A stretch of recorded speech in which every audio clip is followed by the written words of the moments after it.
Hello, welcome to another tonalist landscape oil painting demonstration. This is your painter in residence, M. Francis McCarthy, and the painting I'm bringing you today is called Sundown. It's a 5x7. I painted this last week, and quite happy with it. Happy to share it with you. Hopefully we'll have some other insights for you as we're watching this come together. Now, this is a burnt sienna toned board. It's basically been muted a bit from a real bright burnt sienna tone. I had some house paint mix that was, pretty close to like a nice bright burnt sienna, but here I added a bit of raw umber acrylic paint to it and then rolled it on out, and it was perfect. It was just what I wanted.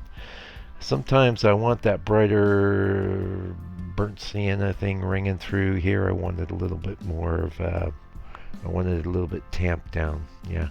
And the color we're using for our underpainting is I've been doing this a lot lately, especially on this sort of tamped down burnt sienna board. I'm going through a phase, I guess. He's going through a phase. It is burnt umber with quite a bit of alizarin crimson in it, and a little bit of perylene black/green. So now one thing I want to point out, so I painted the scene before. You can find it on the channel. It's all over. Never really that big, but I did a 6x8 that I used as a postcard for a long time. And one thing I think I did here that was better is it was what I would call all in a row, and I kind of occurred to me that I could push that bit, you see where I would just have my swab there, push that distant, so it wasn't all in one row. It was a big chunk that was mostly in a row and then something that was in the distance, and I think that's a great way to go. And that just came about as I was doing my underpainting. I think doing underpainting is really, I guess a lot of people just expect it of me. I don't know if everyone out there is doing it. I think what's quite popular is the block-in approach, which is kind of the same, but the thing with the underpainting is it's like the foundation of a house. It gives you an armature, a structure that you can build on top of, and you can resolve your issues there with one color and some oil, instead of plunking down a bunch of color and then having to scrape things off and mess around if you discover that things aren't working out. Lately I'm still deep into I had the good fortune to come across some of these famous artist course, the advanced courses, and one of the artists whose book I finished, the Norman Rockwell, which was awesome. He's so awesome. It wasn't a terribly big book, but it was just really great to hear how he put things together. And I'm not an illustrator anymore. I'm a fine artist, but I was an illustrator for a long time, and I'm very interested in how these old masters of illustration put things together. And there's a lot of emphasis. I'm looking at Al Parker's now, and I honestly hadn't really heard of him, but he was making a lot of bank back in the day. He was one of the highest paid illustrators, say in the 50s and 60s. And he was talking about his process, and he puts a lot of stock in the rough. And if you think about it, the underpainting is like our rough, It's where we work things out, and it's what we cleave to. And from there we have a sort of rough value structure set up. The most important thing we have set up is the composition, and I've said it before, I'll say it again, but most paintings live or die based on their composition. There's other things that could bring your painting down, but if you have a sound composition going, your color could be quite insipid. Even your values could be off, and people might still regard it pretty well as a painting. They might just think these color and value decisions you made were on purpose because the composition is clicking and working. And by composition, I mean where all the shapes are in the painting. And also implied with that is how your eye is moving through the painting. Now, your eye generally will come in through our bottom left. In this painting, we're we're kind of bypassing that pond area. We're headed up towards that bright area where we have the main massive tree and then that kind of a bit of a scrawny tree overlapping the sky. And that is definitely the focal point, and that's one of the reasons why I always like to put the brightest bit of my sky right up against a tree. And I've been passing on that tidbit for a long time. I honestly don't know. I definitely had some good education from people like Bob Rome and Kevin McPherson, people like that were my first painting teachers. And Bob Rome would always tell you to put the focal point as the place of brightest, most contrast, which is basically what I'm doing. I have the dark tree up against the brightest sky. You can see I keep pushing it further and further and further. Anyway, compositionally, we kind of hover around there, and then we move in a circular pattern through the rest of the painting. Oh, what's that? It's the book. Hey, shipped a couple books this week. Really thrilled about that. The book is awesome, and it's there for all time. You won't need an internet for the book.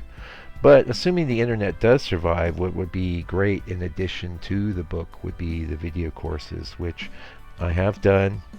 I have actually all the materials done now too, and it's the slog now to do the sales page, which I know you don't care about it because, why would you? But it's not my favorite part of the process, but I've got to do it, and I've got to make it good so that people that are maybe a little on the fence, they'll hopefully understand why the video courses are going to be so awesome. Yeah, I think they're going to be awesome. I tried to make them awesome. You never know, though. I was this very same feeling I had when I did the book, and it was so gratifying because I'm looking around for comments and things about the book or about what I've been doing on the YouTubes, and I found so many warm and nice comments, and it's very gratifying. But you got to keep going, right? I was going to do a second book actually this time last year. Probably remember me talking about. I was going to do a book on seascapes.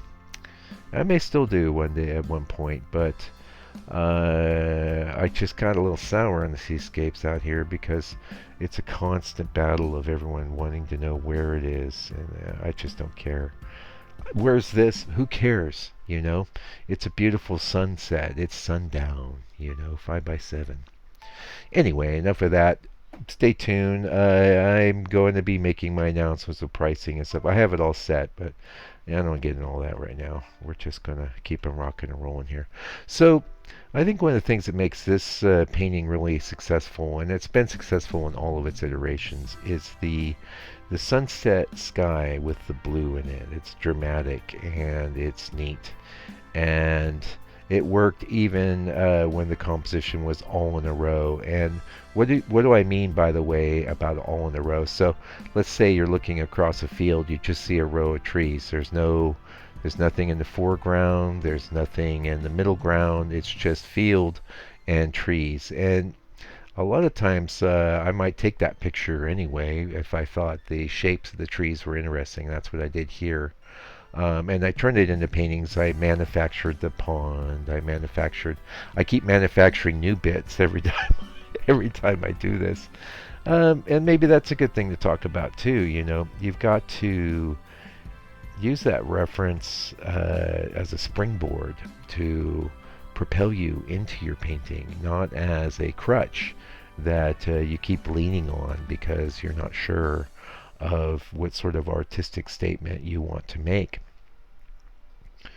I think it's okay to start a painting without being completely sure what sort of artistic statement you want to make, but it should start shaping up after you start working a while. And what I encourage my students to do is to set up some a basic array of patterns that is their interpretation of the reference, and with an eye to and a mind of composition. How the eye is flowing through.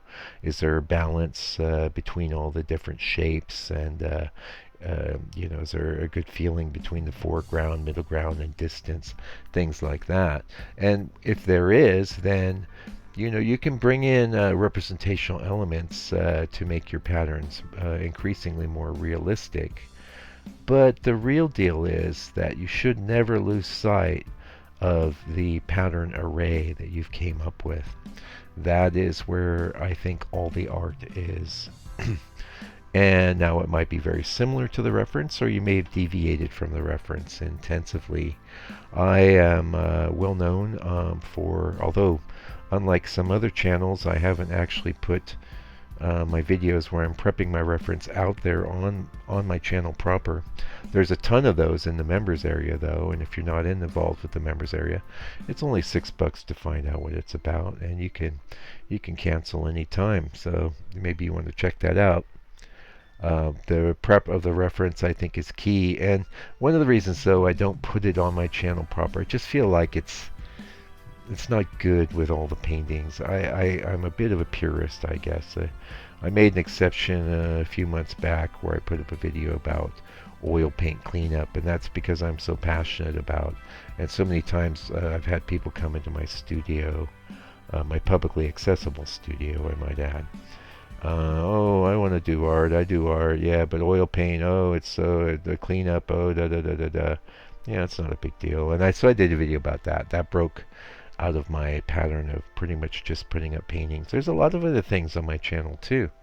I don't do. I try. I don't. I have played with some clickbaity titles 5-6 years ago. When I was young and naive. These days, I just say the name of the painting. I was playing with different thumbnails too, and I haven't for a long time. Every now and again, I'd sort of change my layout a little bit, but my feeling is that it will be the strength of the image of the painting and the fact that people know what I'm about. I'm just sharing my paintings. I'm trying to pass along some tips and tricks along the way, but at the end of the day, I'm just sharing what I've done, and I love to do that. And I've talked about this on the channel before. I was so hungry for this sort of thing when I was young, and it just didn't exist. You had some books; they were in black and white, by the way. I mean, they weren't even really. You might have a color section in an art instruction book. I had books, and I used them, and I liked them. But if I could have access to see a painter putting paintings together, or an illustrator putting their illustrations together, I would have been so stoked. And I'm sure maybe young people these days don't even know how good they got it. In other ways, they don't, because I think us older generations, we may have a bit more of a reverence for images and imagery and painting than the modern generations do.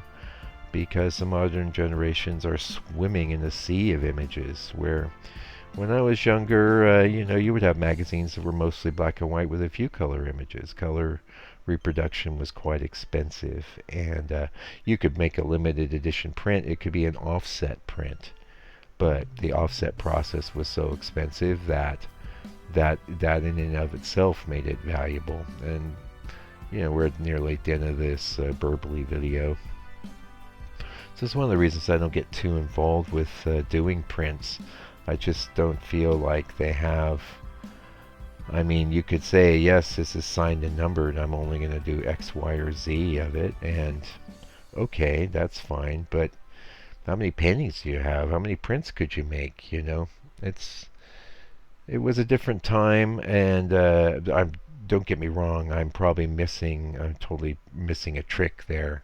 I could be making all kinds of bank on doing prints of my paintings, and you never know. One day I will, so don't hold me to making any sort of statement that I won't.